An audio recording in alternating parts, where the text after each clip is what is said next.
فنسأل المولى المقدس النقل يا من إليه المنتهى والمبتدى ندعوك يا غوث العباد لكي يكون في الخطوب لنا معينا من قدا وعلى عوائدك الحسان فاجلنا بالكل أصحاب الجميل معودا وبما نؤمل يا كريم فجد لنا فضلا وكن بالجود منك مزودا وامن بصرف النفس عن شهواتها وافكك فؤادا في هواه تقيدا ومن الجرائم تب علينا واهدنا واغفر لكل ما جنى وتعمدا وامن بعافية لمرضانا وجد باللطف يا من بالمكارم عودا وبحلية الإيمان حل قلوبنا ولها بأنوار المعارف أسعدا وإلى سواك فلا تكلنا واسقنا غيثا مغيثا للبرية جيدا واحرس حمى طه وأجزل خيره واخذل لمن قد رام سوءا أوردا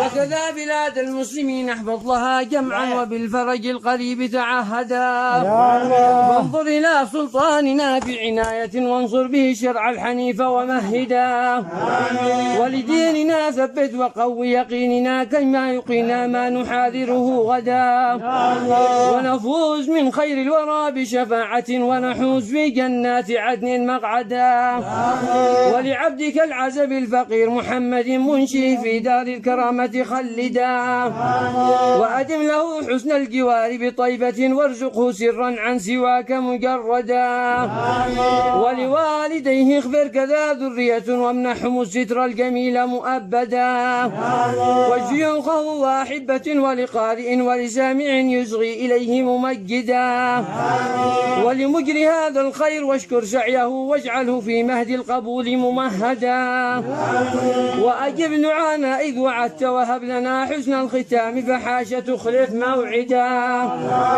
وصلاة مولانا وتسليم على أزكى شفيع للبرية قد هدى والآل والأصحاب ما هبت صفاء فأمالت الغصن الرطيب الأملدا اللهم صل على محمد وعلى آل محمد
حميد مجيد حسبنا الله ونعم الوكيل حسبنا الله ونعم الوكيل حسبنا الله ونعم الوكيل حسبنا الله ونعم الوكيل حسبنا الله ونعم الوكيل حسبنا الله ونعم الوكيل حسبنا الله ونعم الوكيل حسبنا الله ونعم الوكيل حسبنا الله ونعم الوكيل حسبنا الله ونعم الوكيل ولا حول ولا قوة إلا بالله العلي العظيم. بسم الله والحمد لله والصلاة والسلام على سيدنا محمد وعلى محمد اللهم صل على سيدنا محمد مع في جدة صلي يا ربي عليه دائما صرفدا اللهم وجعل القرآن العظيم لقلوبنا نورا وهدى ولهم ومنجا من كل صدى وكفارة لذنوبنا ما خفي منها وما بدا اللهم ارزقنا بعيش السعادة وانزلنا يا الله به منازل الشهادة اللهم اجعلنا عندك دخلة الدار يا الله به من كل هلكة وشدة نسنا الله في العدد ونجا الله في القبور إذا انقطعت المودة اللهم اعطنا يا الله رزق الخبر وقنا ما أهوارنا كل منكر واعطنا الله بالأماني والمحشر واسقنا بها به الله من حوض الكوثر من الرجال من كل ما نخاف ونحذر. اللهم كان في التوبة خطأ ونسيان أو زيان قصرا وتقديم وتأخير وقوفا على غير ما ينفع أو تساهلا بحق القرآن عظيم صدق متقبل حلمك وتجاوز بطريقك وتوافق كما كاتبت الصالحين وفي الله ذنوبنا برحمتك يا ارحم الراحمين. اللهم يا كريم يا رحيم يا ذي الرحمة الواسعة يا مطلع على السرير والضمير ويقص الخير لا يعزم عنك شيء. نسألك اللهم فيضا من فيض فضلك قبضة من رشك وانسنا فرجا من بحر كرمك. أنت بدك الخير كل مقاييس كل شيء فهب لنا ما تقر بأنت وننصر غيرك يا أرحم الراحمين. يا رجاء السائلين يا أمان الخائفين يا أرحم الراحمين. آمنا ما نخاف بحولك وقوتك يا أرحم الراحمين. اللهم ادفع عنا الغلاء والوباء والربا والزنا والزلازل والمحن وسوء الفتن ما ظهر منها وبطن عن بلدنا هذا خاصة وانصر المسلمين عامة يا رب العالمين.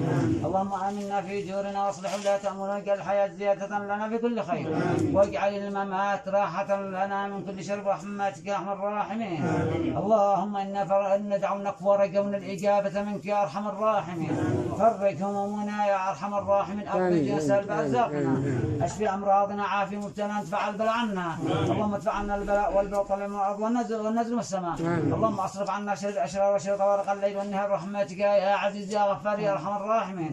اللهم من كان أراد بنا أو بلدنا سوءا فشغله بنفسه ودمره تدميرا إنك على ما تشاء وقدر برحمتك يا أرحم الراحمين. اللهم اجمع شملنا ووحد كلمة وانصرنا على أعدائنا يا أرحم الراحمين. اللهم وفقنا لما يرضيك وجنبنا عن معاصيك يا أرحم الراحمين. اللهم اجمع شملنا يا أرحم الراحمين. اللهم اجمع شملنا يا أرحم الراحمين. اللهم اجعل جمعنا هذا جمعا مرحوما وتفرقنا من بعده تفرقا مباركا معصوما ولا تجعل فينا ولا معنا لا شقيا ولا محروما إلا بالخير معموما. اللهم كما جمعتنا بقدرتك فارحمنا برحمتك إنك على ما تشاء وقدر برحمتك يا أرحم الراحمين. اللهم اجعل الشهر الكريم شاهدا لنا بالخيرات ولا تجعله شاهدا علينا بالمعاصي والسيئات بحق محمد أفضل السادات. اللهم اجعلنا من صامه وقامه إيمانا واحتسابا لوجهك الكريم وأتبنا عن برحمتك يا أرحم الراحمين. اللهم تقبل صلاتنا وصيامنا وحقق امنا وفك كربتنا يا أرحم الراحمين وبلغنا مرامنا يا أرحم الراحمين. اللهم تقبل صيام شهر رمضان منا وعلى قيامه فاعنا وعلى ليلة القدر فوفقنا عبدك فصبرنا وعنا ومن الأحياء المرزوقين فاجعلنا وكما آتيت إبراهيم رشده فارشدنا وكما آتيت موسى سؤله فأتنا سؤلنا وكما غفرت لمحمد صلى الله عليه وسلم فاغفر لنا ذنوبنا برحمتك يا أرحم الراحمين. اللهم وصل ثواب ما ذكرنا وهننا واصطفنا صلى حضرة نبينا محمد صلى الله عليه وسلم الحضرة من النبيين والصديقين والشهداء وثم أرواحنا وأرواحكم وأرواح والدنا ووالدكم وأمهاتنا وأمهاتكم وأمهات المسلمين أجمعين ولمن كان له حق واجب علينا ولمن أوصل بالله أخانا ومن الشفاء بدل الله شفاء كل أذين وداوي بكل سقم من أمراضنا وأمراضكم وأمراض المسلمين أجمعين برحمتك يا أرحم الراحمين. وعلى نيتنا ونيتكم يا حاضرين وعلى صاحب المكان ومن حل فيه. اللهم قنا وأيه المحذور بها كل نبي ورسول وارزقنا وأيه تجارة لن تبور برحمتك يا عزيز يا غفور يا أرحم الراحمين. اللهم جاز الجميع بالإحسان إحسانا وبالسيد عفوا ومغفرة ورضوانا ونختم ببعث الله ورسوله.